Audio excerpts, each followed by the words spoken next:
Today we're going to start talking about the elements of art. The elements of art as we know them are line, shape,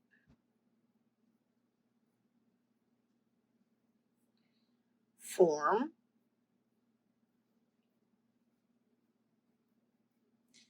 value,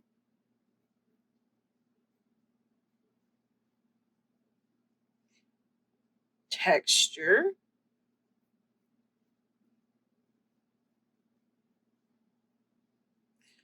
color, and space.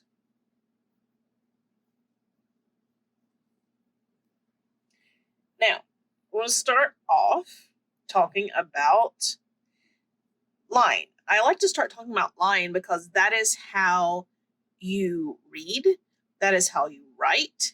And so it's a good place to start because it's how I'm actually writing these letters. So when you think about line, you think of a start and a beginning. So you have 2 points in space on a thing. If I can get my pen to cooperate with me today. You have 2 points in space, like dots like that. And when you connect those 2 points, however you do it, whether it be a straight line like this, or if I have 2 points like this, and it's not so straight, it's following all the paths, those are both lines. Now, that's because you can have geometric lines, and those can be very follow very mathematical paths that are blocked out, things like that. Or you can have this organic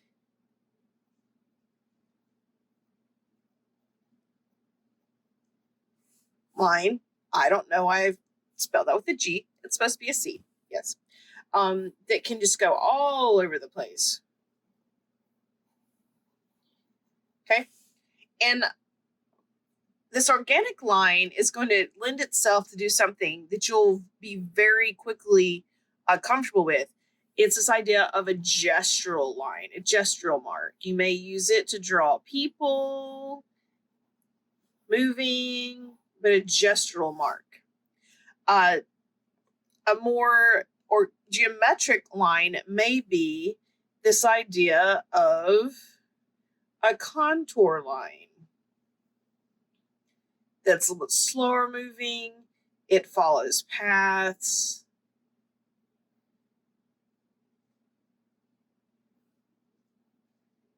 But it is contour line. Now, if I'm looking at this little bottle of ink on my desk, if I was to draw it, I would be, if I was drawing using a gesture, I can very quickly tell you how, like, what size it is, what shape, how it's moving. It's not moving very much at all. Like, there's a label on it, and I'm done. Okay?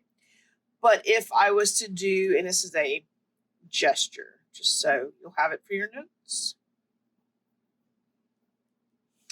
And if I was to draw it as a contour, I would be studying it very intently. You can see already that my line quality has changed. My motions have changed. I'm not picking up my pen usually. But I have convinced myself that I am, and I'm going a lot faster than I usually do, but this is a little demo.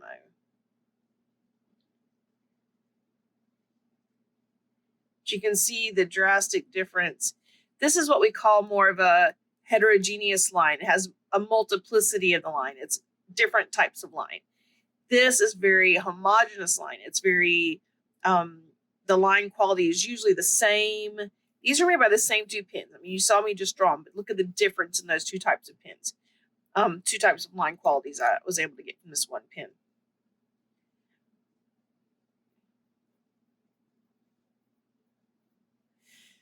Okay, so this is a contour, this is gesture. Another way to remember that is gesture is like signing my name. Woo, needy.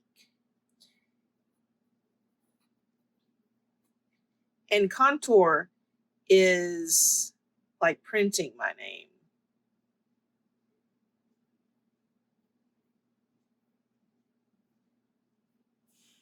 Okay. Now, that's just a little bit about line. It's telling you, just the beginning parts about line. Now, we use line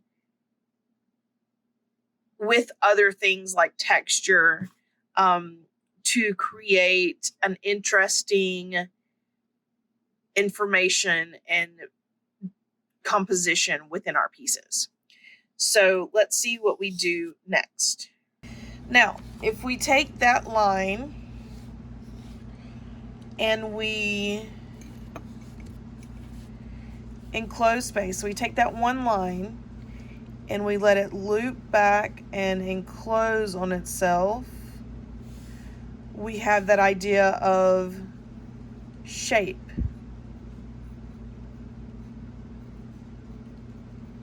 It's very two-dimensional.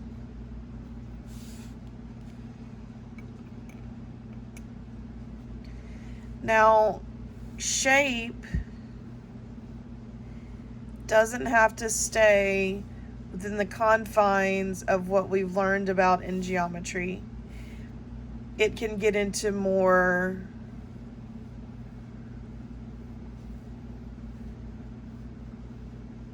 unusual shapes. We can get into, again, organic shapes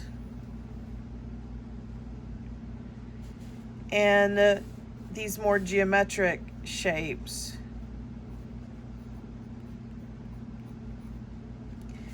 Versus these geometric shapes. Organic is going to look more like it has grown, like even a flower type. This is my perfectly drawn little flower shape. Okay, but it's still going to be that two-dimensional shape. Now, if you take a lot of those shapes and combine them together, so if you take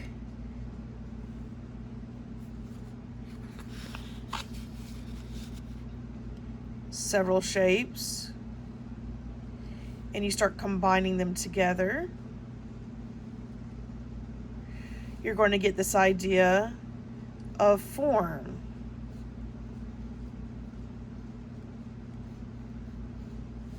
It's a very three-dimensional concept.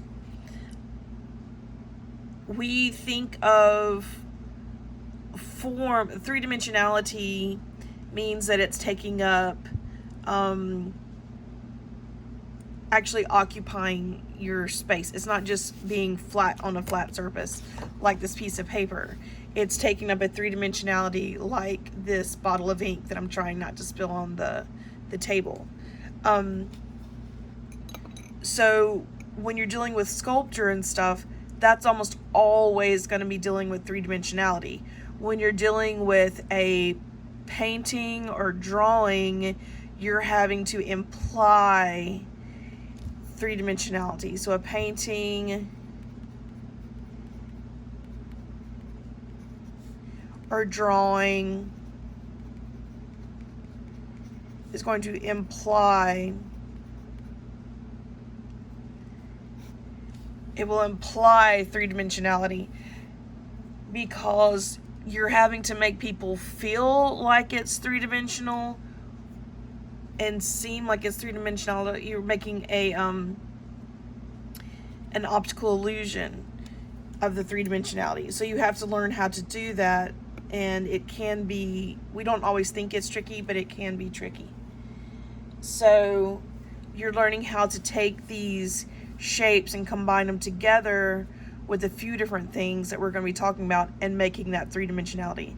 Now, as of right now, we're just going to be talking about using line to create this. Later, we're going to talk about adding some other techniques to create this. So form, you're just going to be working with how to combine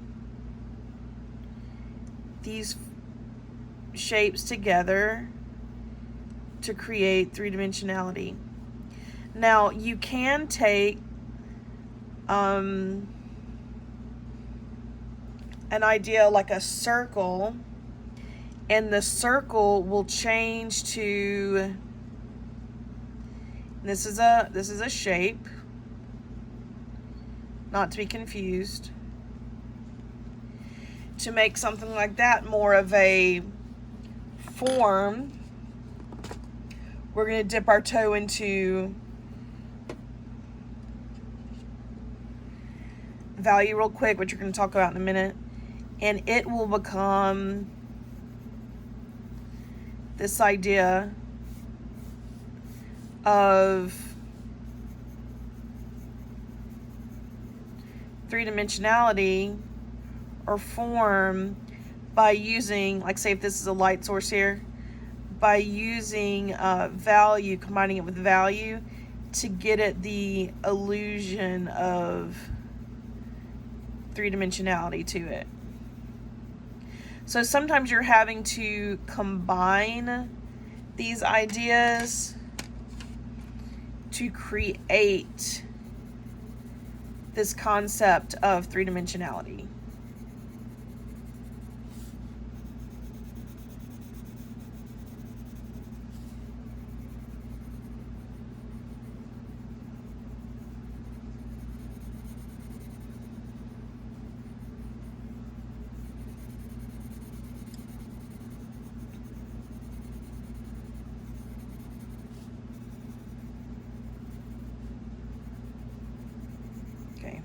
So what I'm doing right now is I'm going to quickly create this little sphere.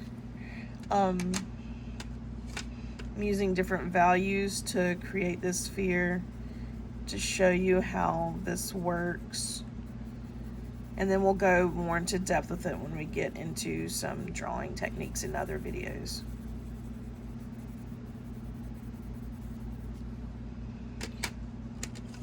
But you can see the area, when we're working with value, the area around it is going to create a three-dimensionality by using shadows,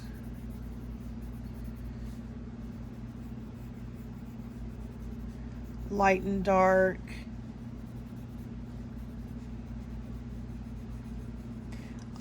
how the light bounces off from the table here, but just a combination of all these different things that are happening. Okay, so this is another way to create form, combining value, texture, and form.